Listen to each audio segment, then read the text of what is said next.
এই রোজার দিনও আমার রোজ খাইতে ইচ্ছা করতেছে, তাই জামাইকে বললাম জামাই রান্না করে দিচ্ছে। ও, যখন জামাইয়ের কথা বললামই, প্রসঙ্গ বললামই, তখন জামাই সম্পর্কে কিছু বলি। আমার জামাই আলহামদুলিল্লাহ দেখতে শুনতে কালো, সবাই গায়ের রঙটা কালো বলে শ্বশুর বাড়ি মানে আমাদের বাড়িতে গেলে সবাই বলে অমুকে ও তোর জামাইটা কালো, কেমন হ্যান তেন। আমাদের জামাই কত সুন্দর ফর্সা, মানে আমাদের ভালো কথা ভাই, তোমাদের জামাই ফর্সা, তোমরা ফর্সা জামাই নিয়ে থাকো না। আমার জামাইয়ের সাথে এসে কমেন্ট করো কেন? জামাই কালা, আমার জামাই থাকি আমি, সমস্যা যদি কারো হয় তাই সেটা আমার হবে, কারণ আমি তার কাছে থাকি।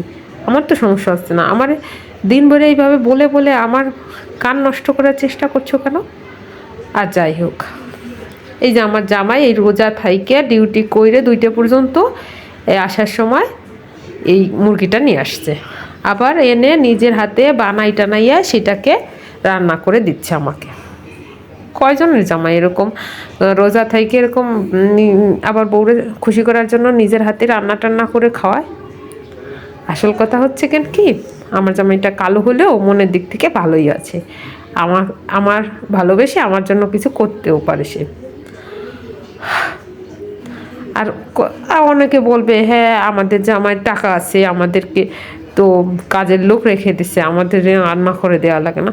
ভাই তুমি তোমারটা নিয়ে থাকো না হ্যাপি, তুমি আমার সাথে খোঁচাখুচি করতে আসো কেন এই ধলা কালা নিয়ে? আর মানুষের কথা কি বলবো, আমার নিজের পরিবারে নিজের পরিচিত আপন কিছু মানুষও তো আমাকে নিয়ে আড়ালে খোঁচাখুচি করে আর হাসাহাসি করে। আসলে মানুষের যে সমস্যা কোথায়? গায়ের সৌন্দর্যই কি সব? মানুষের হ্যাপিনেস কি সব নয়? আর যাই হোক, বিয়ে যখন হয়েছে তখন তো জামাইয়ের সাথে থাকতেই হবে, নাকি আজকে একটা বিয়ে করব আবার কালকে একটা করব এরকম? জানি না বাবু তাদের কি রুচি।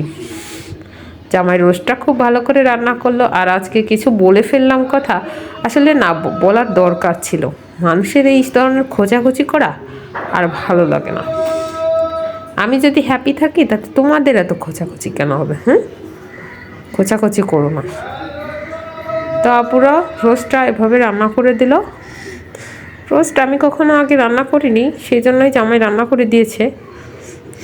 আমি ভালো রান্না পারিও না এমনিতেও। কেমন হলো বলবেন আপনারা।